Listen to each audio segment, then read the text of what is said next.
ஒருத்தர் ஒரு தவறு செஞ்சு விடுறாருன்னு வச்சுக்கோங்க. உடனே நீ செஞ்சது தவறு அப்படின்னு சொல்கிறது ஒரு வகை. அதுக்கு பதிலாக எது சரின்னு அவர் புரிந்து கொள்ள உதவி செய்கிறது இன்னொரு வகை. இந்த ரெண்டாவது வகை இருக்குது பாருங்கள், நிர்வாக இயலில் இது ரொம்ப முக்கியம். அலுவலகத்தில் வேலை பார்க்குற ஒருத்தர் முக்கியமாக தெரிஞ்சுக்க வேண்டியது என்ன தெரியுமா? சக ஊழியர்கள்கிட்ட எப்படி பழகணும், மேலதிகாரிகள்கிட்ட எப்படி பழகணும், தனக்கு கீழே வேலை செய்கிறவங்கக்கிட்ட எப்படி பழகணும், வாடிக்கையாளர்கள்கிட்ட எப்படி பழகணும், இவங்க எல்லார்கிட்டையும் செம்மையான உறவை ஏற்படுத்திக்கிறது எப்படி. இதையெல்லாம் சொல்லிக் கொடுக்குற பாடம் தான் இன்டர் பர்சனல் ஸ்கில், திறமையான உறவு அப்படிங்கிறது. எந்த வேலையில் இருந்தாலும் சரி, இந்த உறவுகளை வளர்க்கும் திறன் உள்ளவங்க சீக்கிரம் முன்னுக்கு வந்துடுறாங்க. மற்றவங்க கிட்ட உறவை பலப்படுத்திக்கிறது எப்படி அப்படின்னு தெரிஞ்சுக்கிட்டோம்னா எந்த ஒரு தடையையும் சுலபமாக தாண்டி செய்கிற தொழிலில் முன்னுக்கு வந்துடலாம். ஹார்வர்டு பல்கலைக்கழகத்தில் ஒரு கணக்கெடுப்பு பண்ணி பார்த்தாங்களாம். பார்க்குற வேலையில் எது மாதிரி குணாதிசயம் உள்ளவங்க வேகமாக முன்னுக்கு வர்றாங்க அப்படின்னு தெரிஞ்சுக்கிறதுக்காக இந்த கணக்கெடுப்பு. வெவ்வேறு துறையில் வேகமாக முன்னுக்கு வந்திருக்கிற பல பேரை சந்தித்து இந்த சர்வேயை நடத்தியிருக்கிறாங்க. அவங்க கண்டுபிடிச்சி சொல்லியிருக்கிற உண்மை என்ன தெரியுமா? ஒருத்தர் ஒரு வேலையில் இருந்தால் அது சம்பந்தப்பட்ட சப்ஜெக்ட் பற்றிய அறிவு 35% இருந்தால் போதுமா. ஆனால் உறவுகளை வளர்க்கக்கூடிய திறன், இன்டர் பர்சனல் ஸ்கில்லு 65% வேணும்.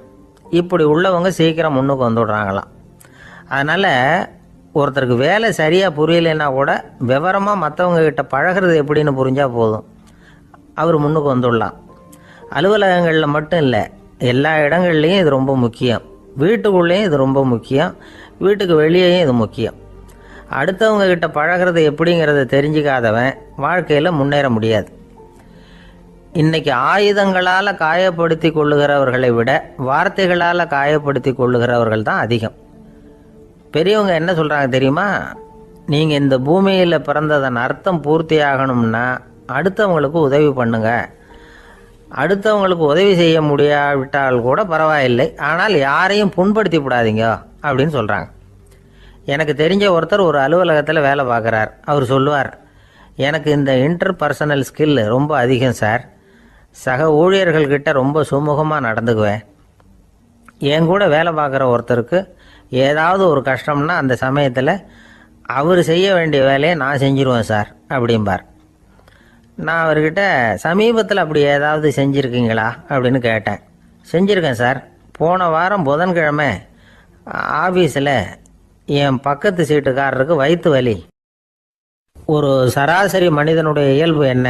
இன்பம் வந்தால் துள்ளி குதிப்பான், துன்பம் வந்தால் சோர்ந்து போய் ஒரு மூலையில் உட்காந்துருவான். இவன் தான் சராசரி மனிதன். ஆனால் ஒருத்தன் இன்பம் வந்தால் அதுக்காக மகிழ்ச்சி அடையிறதில்ல, துன்பம் வந்தால் அதுக்காக சோர்ந்து போகிறதில்ல அப்படின்னு வச்சுக்கோங்க. அப்படி இருந்தால் அவன் சாதாரண ஆள் கிடையாது.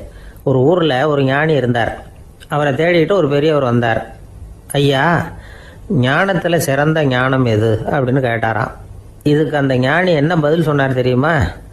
இன்பத்தினால மகிழ்ச்சி அடையாமலும் துன்பத்தினால சோர்வு அடையாமலும் இருக்கிறது தான் அந்த ஞானம், பெரிய ஞானம் அப்படின்னாராம். சரி சுவாமி, அப்படிப்பட்ட ஞானம் உங்களுக்கு எப்படி வந்ததுன்னு கேட்டிருக்காரு இவர்.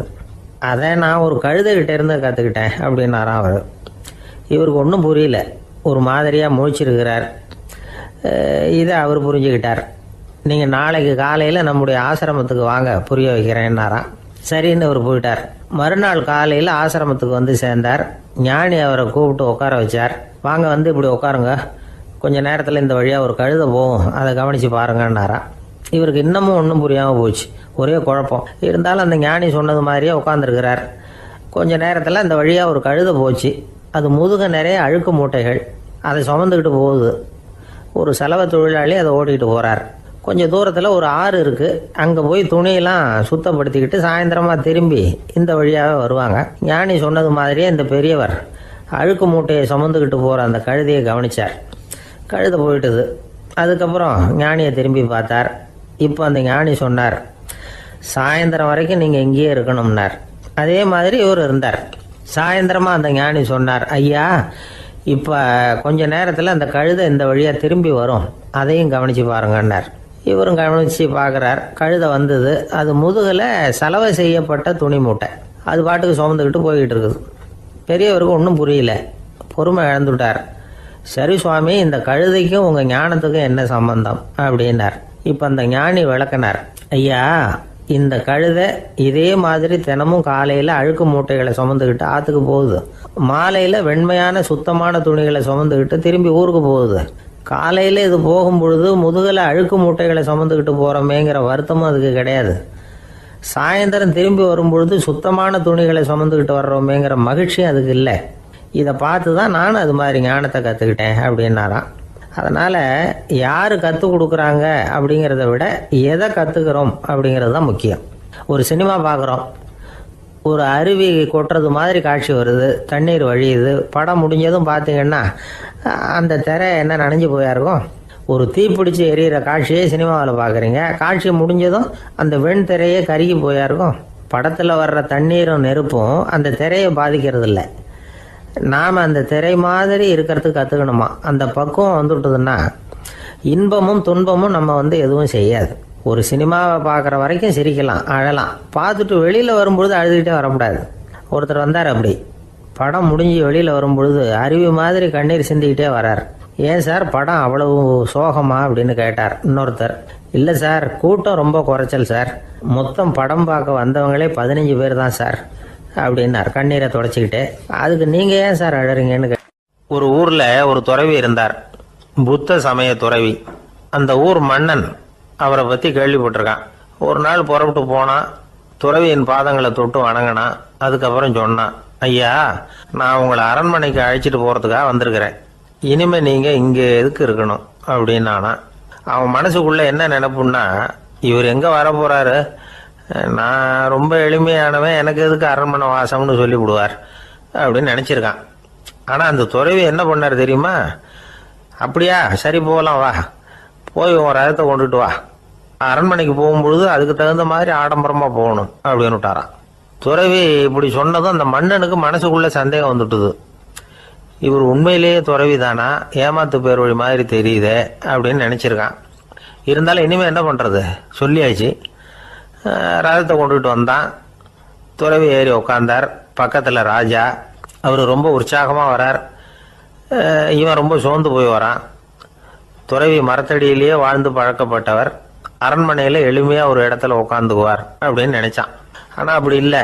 அரண்மனைக்கு வந்த உடனே அந்த துறவி அதை கொண்டுட்டு வா, இதை கொண்டுட்டு வான்னு சொல்லி உத்தரவு போட ஆரம்பிச்சுட்டார். அரண்மனையில் இருந்தால் அரசனை மாதிரி இருக்கணும் அப்படிங்கிறார். ராத்திரி பூரா சௌரியமாக தூங்கினார். பகலில் அரண்மனை தோட்டத்தில் உலாவ வேண்டியது, நீச்சல் குளத்தில் குளிக்க வேண்டியது, இப்படியே பொழுது போக்கிட்டு இருக்கிறார். அந்த அரண்மனையில் துறவி மகிழ்ச்சியாக இருக்கிறார். மன்னனால் அப்படி இருக்க முடியல. அவருக்கு எந்த கவலையும் இல்லை, இவனுக்கு அரசாங்க கவலைகள். துறவி அப்படி இருக்கிறத இவனால் தாங்கிக்க முடியல. ஒரு நாள் அவர்கிட்டே போய், நான் உங்ககிட்ட கொஞ்சம் பேசணும் நானா. துறவி பார்த்தார். நான் இந்த அரண்மனைக்கு வரும்பொழுதே நீ என்னமோ என்கிட்ட கேட்கணும்னு நினைச்ச, ஏன் கால தாமதம், நீ அனாவசியமாக உன்னையே தொந்தரவு பண்ணிட்டு இருக்கிற, நீ கவலையாக இருக்கேங்கிறது எனக்கு புரியுது. நான் மரத்தடியில் இருந்தப்போ கூட என்னை அடிக்கடி சந்திச்சுக்கிட்டு இருப்பேன், ஏதாவது விளக்கம் கேட்கறது உண்டு. இங்கே வந்த பிறகு என்னை சந்திக்கிறது கூட அபூர்வமாக போயிட்டுது. நீ இப்போ என்ன கேட்க போறேங்கிறது எனக்கு தெரியும், இருந்தாலும் கேளு அப்படின்னாராம். வேற ஒன்றும் இல்லைங்க, இப்போ உங்களுக்கும் எனக்கு என்ன வித்தியாசம், 2 பேரும் அரண்மனையில் தான் இருக்கிறோம். நீங்கள் மகிழ்ச்சியாக இருக்கிறீங்க, நான் அப்படி இருக்க முடியல. இவ்வளவுக்கும் நீங்கள் முன்னாடி இருந்தது மாதிரி இல்லை. தினமும் தங்கத்தேர் கேட்குறீங்க, உயர்தரமான ஆடைகள் அணிகிறீங்க, சுவையான சாப்பாடு. இப்படி இருக்கிறப்போ உங்களுக்கும் எனக்கு என்ன வித்தியாசம்? இதுதான் மன்னனுடைய கேள்வி. இதுக்கு பதில் சொல்கிறேன், என் கூட புறப்பட்டு வா, இந்த நகரத்துக்கு வெளியில் போவோம் அப்படின்னு சொல்லி அரசனை கூப்பிட்டுக்கிட்டு ஊர் எல்லைக்கு சேர்ந்தார் துறவி. அங்கே போய் சொன்னார், இதை பாருப்பா, இந்த இடத்த தான் தேடிக்கிட்டு இருந்தேன், இனிமே நான் திரும்பி வரப்போறதில்ல, நீ என்னோட வர்றியா திரும்பி போறியா அப்படின்னார். நான் எப்படிங்க உங்கள் கூட வர முடியும், என்னுடைய நாடு, என்னுடைய சொத்துக்கள், மனைவி மக்கள் எல்லாத்தையும் விட்டுட்டு எப்படிங்க வர்றதுன்னா. இப்போ அந்த துறவி சொன்னார், இப்போ வித்தியாசத்தை தெரிஞ்சுக்கிட்டியா, நான் அரண்மனையில் இருந்தேன், எல்லா வித பொருள்களும் உடையவனா இருந்தேன், ஆனால் எதையும் சொந்தம் கொண்டாடுறவனா இருக்கல. ஆனால் நீ அப்படி இல்லை, எல்லாத்தையும் சொந்தம் கொண்டாடிக்கிட்டு இருக்கிற, இதுதான் நமக்குள்ள வித்தியாசம் அப்படின்னு சொன்னார். அரண்மனை ஆடைகளை அப்படியே கலைஞர் அரசங்கிட்ட கொடுத்தார். உன்னுடைய ஆடைகளை நீயே வச்சுக்கோன்னார். அவர் பாட்டுக்கு நடந்து போனார், திரும்பியே பார்க்கல.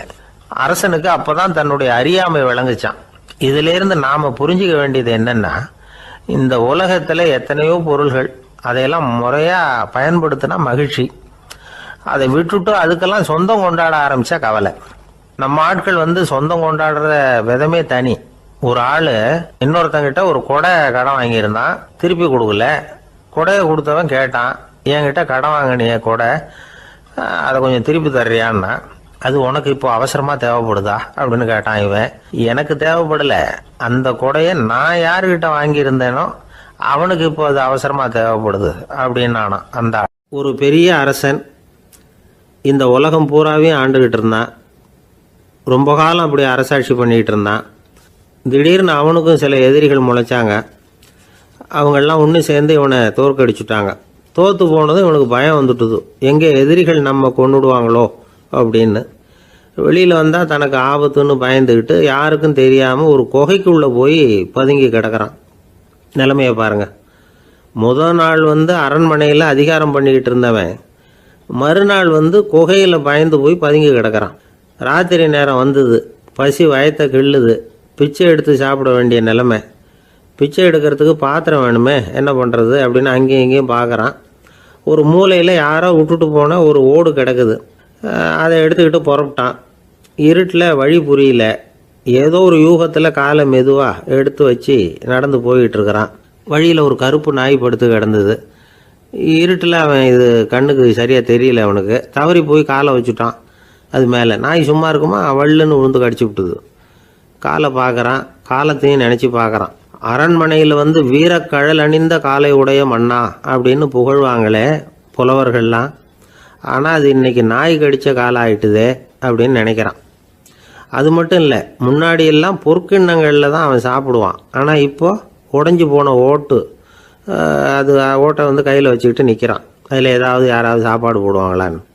முன்னாடியெல்லாம் நிறைய பேர் அரண்மனைக்கு வருவாங்க. அரசருக்கு காணிக்கைன்னு சொல்லி இவன் காலடியில் கொண்டாந்து கொட்டுவாங்க. அப்போலாம் இவன் அந்த ஜனங்களுடைய முகத்தை திரும்பி கூட பார்க்கறதில்ல, ரொம்ப கர்வமாக உட்காந்துருப்பான். அதே ஆள் இன்றைக்கி எல்லார் கண்ணிலையும் படுறது மாதிரி பிச்சை எடுத்துக்கிட்டு இருக்கிறான். அப்போலாம் காணிக்கைகளை தன்னுடைய கையால் வாங்கிறது தனக்கு கௌரவ குறைச்சல்னு நினச்சி தன்னுடைய வேலைக்காரங்களை விட்டு தான் அதை வாங்க சொல்லுவான். இப்போ பார்த்தீங்கன்னா அவனே தன் கையாலேயே பிச்சை வாங்குறான். நினச்சி பாருங்க, அந்த மனுஷன் நாள் அரசன், மறுநாள் பிச்சைக்காரன். எவ்வளோ வித்தியாசம்! செல்வம் தான் இப்படி ஒரு வித்தியாசம் ஏற்படுறதுக்கு காரணம். அப்படிப்பட்ட செல்வம் வாழ்க்கையை நடத்துறதுக்கு நமக்கு தேவைதான். ஆனால் அதையே நாம் அடைய வேண்டிய பயனாக நினைக்கிறோம் பாருங்க, அதுதான் வேடிக்கை. இதை நம்மாழ்வார் அழகாக ஒரு பாசுரத்தில் சொல்கிறார். ஒரு நாயகமாய் ஓட உலகுடன் ஆண்டவர், கருணாய் கவர்ந்த காலர், சிதைகிய பானையர், பெருநாடு காண இம்மையிலே பிச்சைதாம் கொள்வர், திருநாரணன் தாழ் காலம் பெற சிந்தித்து உய்மினோ அப்படிங்கிறார் நம்மாழ்வார். ஒரு பெரிய பணக்காரர் ஒரு துறவிகிட்ட போய், சாமி என்கிட்ட நிறைய பணம் இருக்குது, இருந்தாலும் நிம்மதி இல்லை, என்னால் நிம்மதியாக இருக்க முடியல, என்ன காரணம்னு கேட்டாராம். உடனே அந்த துறவி இதுக்கு நேரடியாக பதில் சொல்லாமல் பக்கத்தில் நின்றுக்கிட்டு இருந்த ஒரு குழந்தைய கூப்பிட்டார். அது ஓடியாந்தது. ஒரு ஆப்பிள் பழத்தை எடுத்து அது கையில் கொடுத்தார். அதை வாங்கிக்கிட்டு குழந்தை சிரிச்சுது. இன்னொரு பழத்தை எடுத்து கொடுத்தார். அதை இன்னொரு கையில் வாங்கிட்டு சிரிச்சுது. மூணாவது ஆப்பிள் எடுத்து கொடுத்தார். 2 பழத்தையும் நெஞ்சில் அணைச்சிக்கிட்டு 3வது பழத்தையும் வாங்கிறதுக்கு முயற்சி பண்ணிச்சு. ஆனால் அது உடனே நழுவி கீழே விழுந்து உருண்டு ஓடிச்சு. ஏற்கனவே இருந்ததும் விழுந்துட்டுது. இப்போ அந்த குழந்தை அழ ஆரம்பிச்சுட்டுது. இப்போ அந்த துறவி பணக்காரர்கிட்ட சொன்னாராம், குழந்தைய கவனிச்சியா, 2 ஆப்பிள் போதும்னு அது நினச்சிருந்தா இப்போ அது அழ வேண்டிய அவசியம் வந்திருக்குமா அப்படின்னாராம். எதுவுமே அளவுக்கு மிஞ்சினா துன்பந்தான். இந்த காலத்தில் இதெல்லாம் யார் காதில் வாங்குறாங்க? ஒருத்தனை நல்ல வழிக்கு கொண்டு வரணும்னு நினச்சி அவனை கூப்பிட்டு உட்கார வச்சு இந்த கதையை சொல்லிகிட்டு இருந்தாங்க. சொல்லிவிட்டு அந்த குழந்தை செஞ்சது தப்பு தானே அப்படின்னு கேட்டிருக்கிறாங்க. ஆமாம், தப்பு தான், நானாக இருந்தால் அப்படி செஞ்சுருக்க மாட்டேன் நானா இவன். 2 பழமே போதும்னு சொல்லியிருப்பியா அப்படின்னு கேட்டிருக்காங்க. அப்படி இல்லைங்க, அவர் கொடுக்க கொடுக்க ஒவ்வொரு பழமாக வாங்கி பின்னாடி வச்சுட்டு மறுபடியும் கையை நீட்டுவேன் அப்படிங்கிறானா. இவெல்லாம் எந்த காலத்தில் திருந்துறது? ஒரு ஊரில் ஒரு ராஜா இருந்தார். பெரிய அரண்மனையில் தான் இருக்கிறார். எல்லா வசதியும் இருந்தது. இருந்தாலும் அவர் எல்லாரும் சொல்றது எப்படி தெரியுமா, பிச்சைக்கார ராஜா. அப்படி ஒரு பேர் அவருக்கு நிலைச்சு போச்சு. ஜனங்களும் சரி, மற்ற தேசங்களில் உள்ளவங்களும் சரி, அவர் அந்த பேர் சொல்லியே குறிப்பிடுறது வழக்கமாக போட்டுது. இது அவருக்கு ரொம்ப கவலையாக போச்சு. என்ன இது, நம்மளை தேடி வர்றவங்களுக்கெல்லாம் நாம் சோறு போடுறோம், நம்ம புகழ்ந்து பாடல் ஏற்றி கொண்டு வர்ற புலவர்களுக்கெல்லாம் அவங்க எப்படி வந்தாலும் ஒருவேளை சோறு போடணுங்கிறது உத்தரவு. இவ்வளவுலாம் செஞ்சும் நம்மளை போய் பிச்சைக்கார ராஜான்னு எல்லாரும் சொல்கிறாங்களே, அது ஏன், எதுக்காக இப்படி சொல்கிறாங்க? இதுதான் ராஜாவுக்கு குழப்பம். சரி, இதை பற்றி நம்ம அமைச்சர்கள் கிட்ட கேட்கலாமா அப்படின்னு யோசனை பண்ணார். இந்த விஷயத்தை போய் அவங்ககிட்ட எப்படி கேட்கறதுன்னு அவருக்கு தயக்கமாக இருந்தது. கௌரவ குறைச்சலாக தெரிஞ்சுது அவருக்கு. சரி, சாதாரண குடிமக்கள் கிட்ட இதை பற்றி கேட்கலாமா அப்படின்னு யோசனை பண்ணார். கேட்கலாம், ஆனால் அவங்க யாரும் ராஜா முன்னாடி வந்து நின்று தைரியமாக பேசக்கூடிய அளவுக்கு இல்லை. ராஜாவோட குழப்பம் நாளுக்கு நாள் அதிகமாக போச்சு. கடைசியாக அவர் ஒரு முடிவுக்கு வந்தார். அதாவது இதை பற்றி ஒரு பிச்சைக்காரங்கிட்டே கேட்டு பார்த்துட்டா என்ன. இதுதான் அவர் பண்ண முடிவு. உடனே மாறு வேஷம் போட்டுக்கிட்டு நகர்வலம் போனார். ஒரு பிச்சைக்காரனை கண்டுபிடிச்சார். இதை பாருப்பா, நம்ம ராஜாவை எல்லாரும் பிச்சைக்கார ராஜான்னே சொல்கிறாங்களே, அதுக்கு என்ன காரணமாக இருக்கும் அப்படின்னு கேட்டார். அதுக்கு அவன் சொல்கிறான், இதுக்கான பதிலை இன்னும் ஒரு 30 நாளில் சொல்கிறேன் அப்படின்னா. உடனே இவருக்கு சந்தோஷம். உண்மையை அவங்ககிட்ட சொன்னார். நான் வேற யாரும் இல்லை, நான் தான் இந்த நாட்டு ராஜா. இப்போ நீ என் கூடவே வந்துடு, அரண்மனையிலேயே தங்கிக்கோ. 30 நாள் கழித்து எனக்கு பதில் சொல்லிவிட்டு அதுக்கப்புறமா நீ போகலாம் அப்படின்னு சொல்லி அழைச்சிட்டு வந்துட்டார். அரண்மனையில் ஒரு மூலையில் அவன் தங்கறதுக்கு இடம் கொடுத்தார். தினம் 2 வேளையும் இவனுக்கு சோறு போடுங்க அப்படின்னு உத்தரவு போட்டார். ராஜா கொடுத்த இடத்துல போய் உக்காந்துக்கிட்டான் அந்த பிச்சைக்காரன். தினமும் அந்த அரண்மனையில் நடக்கிறதையெல்லாம் கவனிச்சிக்கிட்டு வந்தான். வேளைக்கு சாப்பாடு வரும், சாப்பிட்டுக்கிட்டு இருக்கான். இப்படி 30 நாள் முடிஞ்சுது. ராஜா வந்தார். என்ன, என்னோட கேள்விக்கு பதில் என்னன்னு கண்டுபிடிச்சிட்டியான்னார். கண்டுபிடிச்சிட்டேன்னா. என்ன எல்லாரும் பிச்சைக்கார ராஜான்னு சொல்கிறாங்களே, அது நியாயமாக படுதா உனக்குன்னு கேட்டார். நியாயமாக தான் படுது, சந்தேகம் இல்லாமல் நீங்கள் பிச்சைக்கார ராஜா தான். என்னதான் நீங்கள் வசதியோடவும் படைபலத்தோடவும் இருந்தால் கூட நீங்கள் எங்கள் வர்க்கத்தை சேர்ந்த ஆசாமி தான் அப்படின்னு அடித்து சொல்லிவிட்டான் அந்த ஆள். எதனால் அப்படி சொல்கிறேன்னு கேட்டார் இவர். அரசே, ஒரு உண்மையை கண்டுபிடிச்சி சொல்கிறதா நான் உங்ககிட்ட சொன்னேன். நீங்கள் ராஜ பரம்பரைன்னா உடனே உங்கள் கழுத்தில் கிடக்கிற முத்து மாலையை கழட்டி பரிசாக கொடுத்துருப்பீங்க, பொன்னையும் மணியையும் கொடுத்துருப்பீங்க. ஆனால் நீங்கள் அப்படி செய்யலை. என்னை ஒரு மூலையில் உட்கார வச்சு 2 வேளை சோறு போட சொன்னீங்க. உங்களை தேடி யார் வந்தாலும், யார் வந்து பாராட்டி பேசினாலும் அல்லது பிரச்சனைகளை சொன்னாலும் நீங்கள் செய்கிற ஒரே காரியம் சோறு போடுறது தான். பிச்சைக்காரனுக்கு சோறு மட்டும்தான் உலகம். உங்கள் விஷயத்திலையும் நீங்கள் அப்படி தான் நினைக்கிறதாக தெரியுது. நல்லா கவனிங்க. எந்த ஒரு பிரச்சனைக்கும் சோறு தான் முடிவுன்னு நினைக்கிறீங்க பாருங்க. நீங்கள் சந்தேகமில்லாத எங்களை சேர்ந்த ஆளு தான் அப்படின்னு விட்டான் அந்த பிச்சைக்காரன். அதுக்கப்புறம் தான் அந்த ராஜா தன்னுடைய தவறுகளை எல்லாம் தேர்த்திக்கிட்டாராம். பசின்னு வர்றவங்களுக்கு சோறு தான் போடணும், அது தப்பு இல்லை. பாராட்ட வர்றவங்களுக்கெல்லாம் சோத்தையே போட்டு அனுப்புனா இப்படி தான் பேர் வரும். எனக்கு தெரிஞ்ச ஒருத்தர் தினமும் யாராவது ஒருத்தரை தன் வீட்டுக்கு அழைச்சிட்டு போவார், சாப்பாடு போட்டு அனுப்புவார். முன்னறிவிப்பு இல்லாமல் திடீர்னு ஒரு விருந்தாளியோட வீட்டில் போய் இவர் நிற்கிறது வழக்கம். அந்த அம்மாவும் இவருக்காக தயார் பண்ணி வச்சிருந்ததை இவர் அழைச்சிட்டு வந்திருக்கிற விருந்தாளிக்கு போட்டுருவாங்க. விருந்தாளி சாப்பிட்டுட்டு போனதுக்கப்புறம் இவர் மனைவி கிட்ட உனக்கு சிரமம் வேணாம் அப்படின்னு சொல்லிவிட்டு பக்கத்தில் உள்ள ஒரு ஹோட்டலுக்கு போய் காசு கொடுத்து சாப்பிட்டுட்டு வந்துடுவார். பல நாள் இப்படி நடக்கும். ஒரு நாள் அவரை தனியாக கூப்பிட்டுக்கிட்டு போய் ஏன் இப்படி பண்ணுறீங்கன்னு கேட்டோம். அதுக்கு அவர் சொல்கிறாரு, எங்கள் வீட்டு சாப்பாட்டிலேருந்து தப்பிக்கிறதுக்கு எனக்கு வேற வழி எதுவும் தெரியல சார், அதனால தான் இப்படி பண்ணிகிட்டு இருக்கிறேன் அப்படின்னார் ரொம்ப பரிதாபமா. ஒரு ராஜா இருந்தார். நாடு பூராவும் நிறைய மரங்களை நட்டு வளர்க்கணுங்கிறது அவரோட ஆசை. தானே அதுக்கு முன்மாதிரியாக இருக்கணும்னு நினைச்சார். அரண்மனையை சுற்றி மரங்களை நட்டு வளர்த்தார். இதை பார்த்துட்டு ஜனங்களும் அவங்கவுங்க வீட்டை சுற்றி மரக்கன்றுகளை நட்டு வளர்த்தாங்க. கொஞ்ச காலத்தில் ஊர் பூரா பசுமையாக மாறிச்சு. எல்லாருக்கும் சந்தோஷமா இருந்தது. இது ஒரு பக்கம் இருக்கட்டும். இப்போ நான் சொல்ல போகிற கதை வேற. அதாவது அந்த ராஜா ஒரு நாள் தன்னுடைய அரண்மனையை சுற்றி இருக்கிற விதவிதமான மரங்களை எல்லாம் போய் பார்த்தார். எப்படி இருக்கிறீங்க அப்படின்னு ஒவ்வொரு மரத்துக்கிட்டையும் விசாரிச்சாராம். எந்த மரமும் சந்தோஷமா இருக்கிறதா தெரியல. அதுக்கும் மனசுல ஒரு குறை.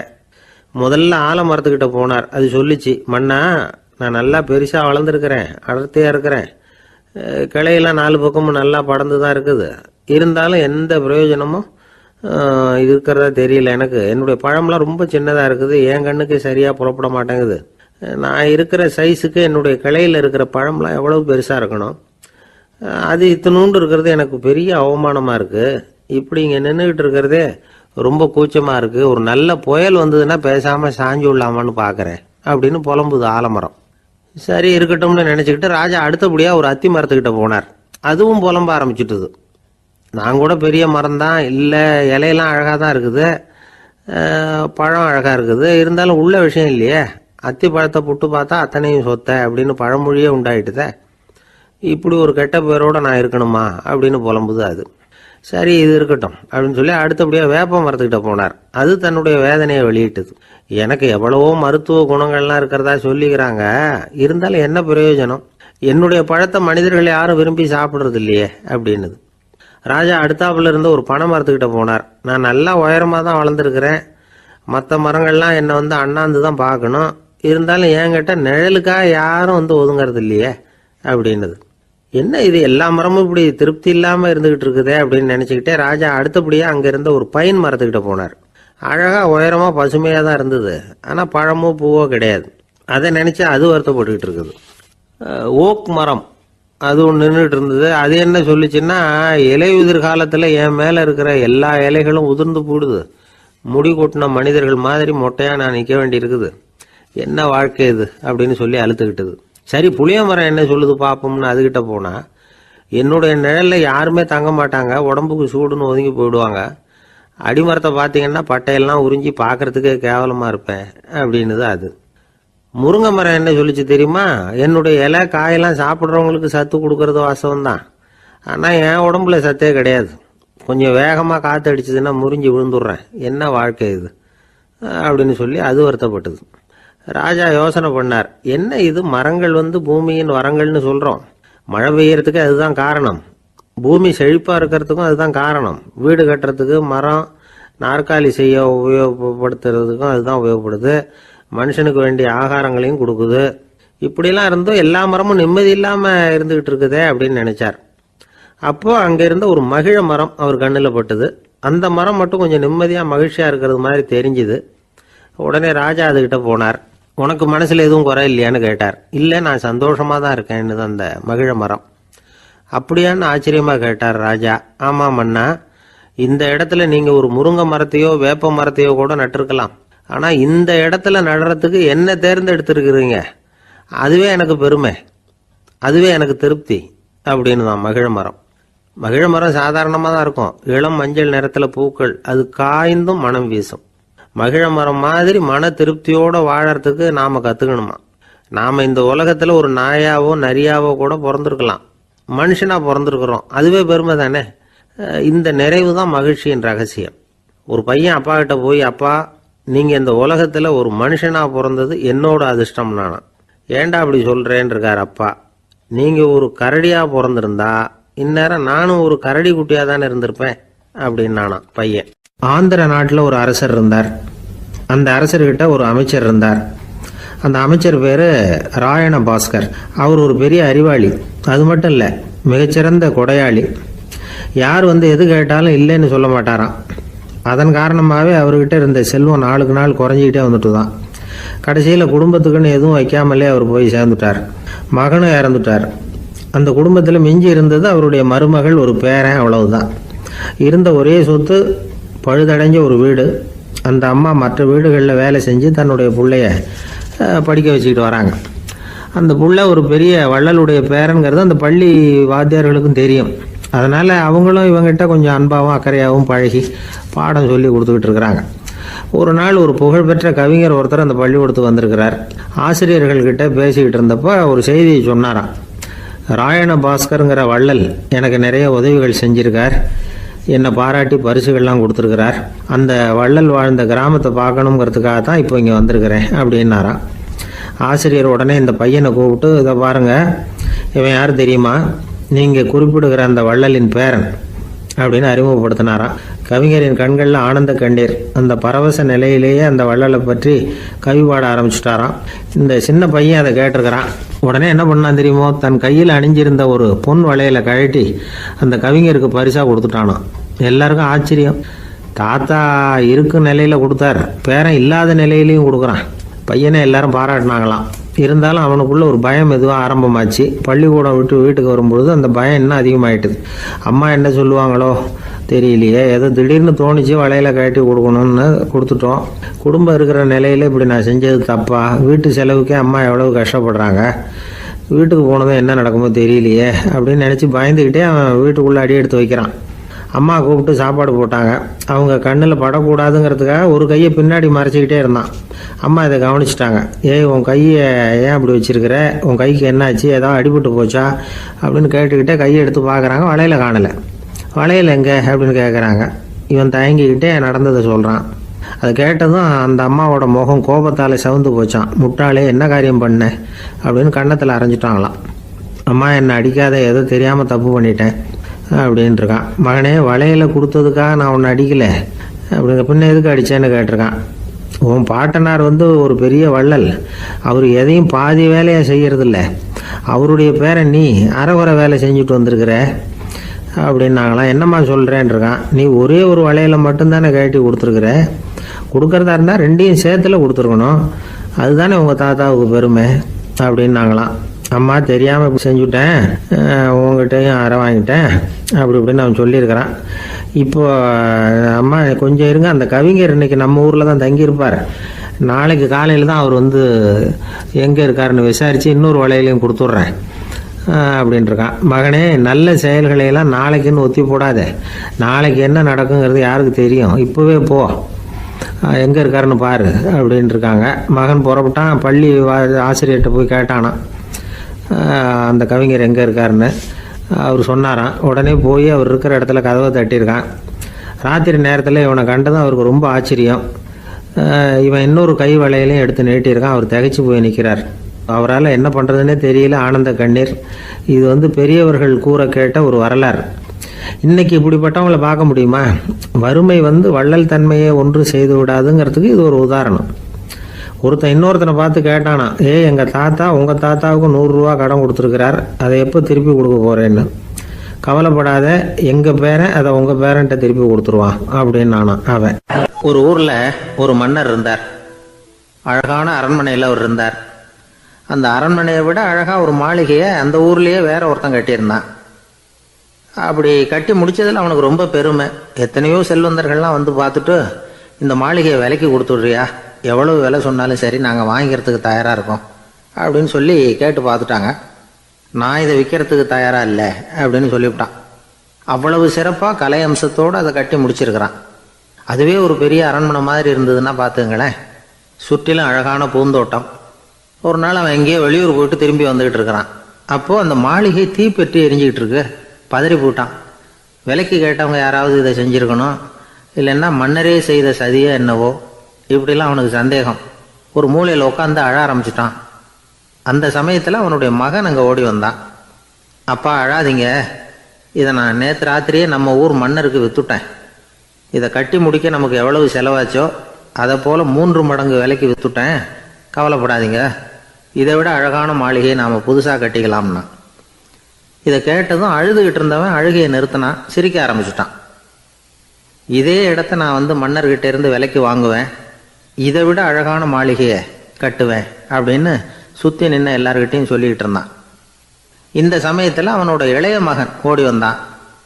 அப்பா, அண்ணன் சொன்னதெல்லாம் சரிதான், மன்னர்கிட்ட விலை பேசினதெல்லாம் உண்மைதான், ஆனால் விற்றது பேச்சு அளவில் தான். இனிமே தான் பத்திரம் வாங்கணும், எழுதணும், நீங்கள் கையெழுத்து போடணும், பதிவு பண்ணணும், மன்னர்கிட்ட பணம் வாங்கணும், அதுக்காகத்தான் உங்களை எதிர்பார்த்துக்கிட்டு இருந்தோம், அதுக்குள்ளே இப்படி ஆயிட்டுதுன்னா. இப்போ சிரிச்சுக்கிட்டு இருந்தவன் சிரிப்பை நிறுத்தினான். மறுபடியும் குழந்தை மாதிரி அழ ஆரம்பிச்சிட்டான். இது ஒரு சம்பவம். இதிலிருந்து என்ன தெரியுது? அந்த அழகான மாளிகை தன்னுடையது அப்படின்னு நினைக்கும் பொழுது அவனுக்கு அழுகை வந்தது. அது தன்னுடையது இல்லை அப்படின்னு நினைக்கிற போது சிரிப்பு வந்தது. மறுபடியும் அது தன்னுடையது தான் அப்படிங்கிற உணர்வு வரும்பொழுது அழுகை. எது எதிலிருந்து நீ நீங்கி இருக்கிறாயோ அது அதிலிருந்து உனக்கு துன்பம் இல்லை அப்படிங்கிறார் திருவள்ளுவர். இந்த உடம்பு என்னுடையதில்லை அப்படிங்கிற உணர்வு வந்துட்டா அது ஒரு பெரிய நிலை. அந்த நிலை வரணும். எல்லாத்தையும் பயன்படுத்திக்கலாம், ஆனால் பற்றில் விழுந்துடக்கூடாது. உலகத்தில் இருங்கள், ஆனால் உலகத்தவராக இருக்காதீர்கள். உலகிற்குள் இருங்கள், உலகம் உங்களுக்குள் வந்துவிட அனுமதிக்காதீர்கள். விலகி இருங்கள், விழித்திருங்கள், மௌனமாய் பார்த்திருங்கள் அப்படிங்கிறது சான்றோர் கருத்து. செய்ய வேண்டிய கடமையிலிருந்து விலகி இருக்கிறவர்கள் நம்மகிட்ட நிறைய பேர் உண்டு. அப்படிப்பட்ட ஒருத்தர் டாக்டர் கிட்ட போனார். டாக்டர், நான் ஒரு கவர்மெண்ட் ஆஃபீஸில் வேலை பார்க்குறேன், எனக்கு ஒரே அசதியாக இருக்குது, என்னை சோதிச்சு பாருங்கள், ஆலோசனை சொல்லுங்கள் ஏதாவதுன்னார். டாக்டர் அவரை பரிசோதனை பண்ணி பார்த்துட்டு சொன்னார், இதோ பாரு, உனக்கு இப்போ தேவைப்படுறது முழு ஓய்வு. நீ எவ்வளவு